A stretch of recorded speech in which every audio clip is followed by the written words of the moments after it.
Et oui, les Lillois peuvent avoir le sourire, ils vont en finale de la Coupe de France. Cela fait plus de 55 ans qu'ils attendent ce précieux moment.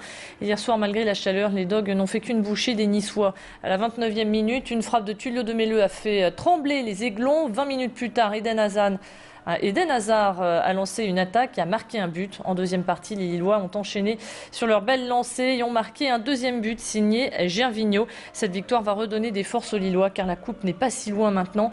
Et dans cette dernière ligne droite, tout est possible. La Coupe de France et pourquoi pas décrocher en plus le titre de champion. Hier soir, vous le voyez sur ces images, les bars étaient bondés. Les supporters ont vibré avec le LOSC. Adrien Lanois et Elodie Bernachon ont recueilli les cris de joie des nordistes. C'était un très beau match, là c'est plein d'émotions. Je souffle, là je souffle. Maintenant c'est fini. Ouais, non, faut aller au Stade de France. Dans 2 semaines, 3 semaines maintenant, ça va être fou, ça va être fou. Puis là c'est la délivrance, ça y est on y est. Depuis le temps qu'on attend. Mais cette année c'est notre année, on va faire le doublé.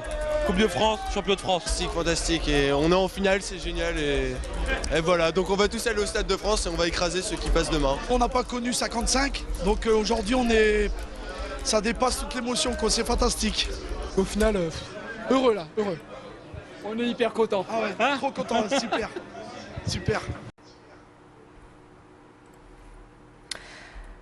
Alors, qui affrontera Lille le 14 mai au Stade de France, Paris ou Angers? On le saura en tout cas ce soir. Et qui sait, ce sera peut-être une finale Lille-Angers. À ce moment-là, on aura droit à un Rudy Garcia face à Jean-Louis Garcia, l'entraîneur donc d'Angers.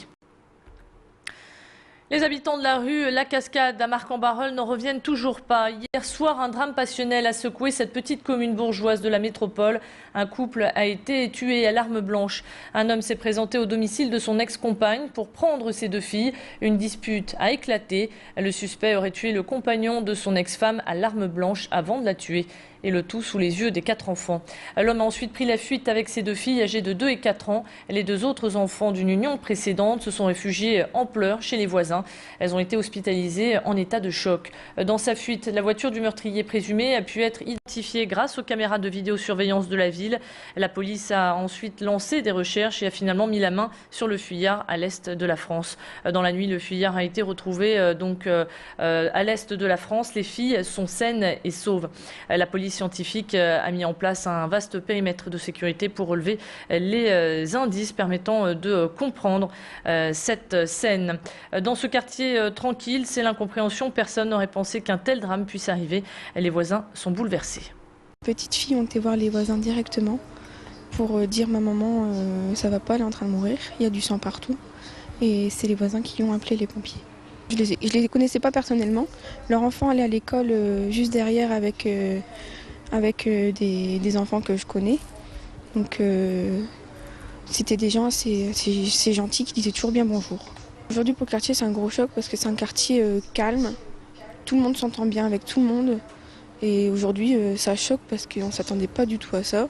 On voyait les pompiers, on ne pensait pas du tout à un meurtre. Mais là aujourd'hui c'est vrai que tout le monde est choqué. On est tous traumatisés par ça. Alors le suspect est toujours en garde à vue à l'heure actuelle, âgé d'une 50aine d'années. Il se trouve dans les locaux de la PJ de Metz.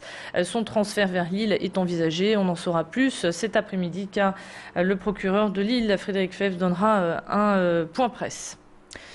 Plus de peur que de mal pour les occupants d'un pavillon situé rue Jean Jaurès à Villeneuve-d'Ascq. Un feu s'est déclaré réduisant en fumée la toiture de leur maison. Une femme a été évacuée. Les pompiers ont mis plus d'1 heure pour venir à bout des flammes. Il n'y a pas eu de blessés. Les circonstances de cet accident ne sont toujours pas connues. Les occupants devraient être relogés. La justice est-elle égale à tout à chacun? L'histoire de Gérald Rucois, en tout cas, sème le doute. Hémiplégique depuis ses 18 ans, suite à un accident, Gérald a été arrêté à plusieurs reprises pour des délits routiers. Le 30 mars dernier, il comparaissait devant le juge, mais plusieurs défaillances conduisent le tribunal à reporter l'audience. Incapable de s'exprimer seul, il doit être accompagné de son tuteur, mais ce dernier, prévenu trop tard, n'était pas là. Dans l'impossibilité de parler pour s'exprimer, Gérald a recours au papier et au stylo. Il demande alors un avocat pour le défendre, mais personne n'a été commis d'office et c'est bien là tout le problème. Conclusion, Gérald a dû repartir en détention dans l'attente de sa nouvelle date qui a été fixée au 18 avril. Lundi dernier, son tuteur était présent ainsi qu'un avocat. Gérald Rucquois a été condamné à 2 ans de prison, dont 1 an ferme. Cette histoire illustre les défaillances de la justice, selon Charles Lefebvre, son avocat. On l'écoute. Cette obligation d'assistance d'un avocat existe aussi depuis 2007. Elle n'a pas été appliquée. C'est effectivement, et je dois le dire, la première fois que je vois un tel cas de figure.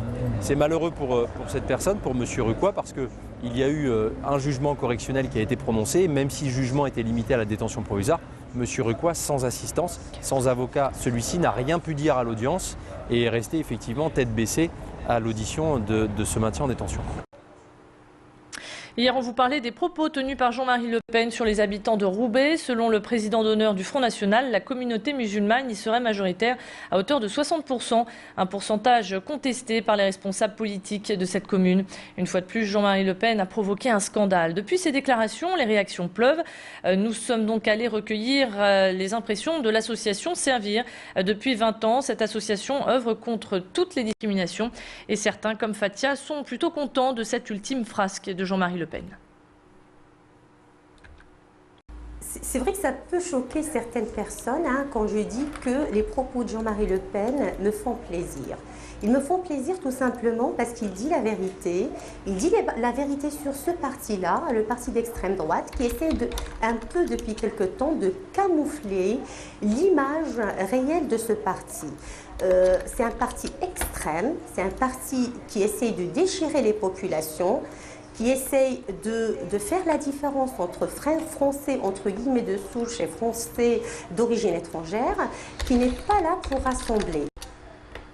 Voilà, c'est la fin de cette édition. À suivre votre météo.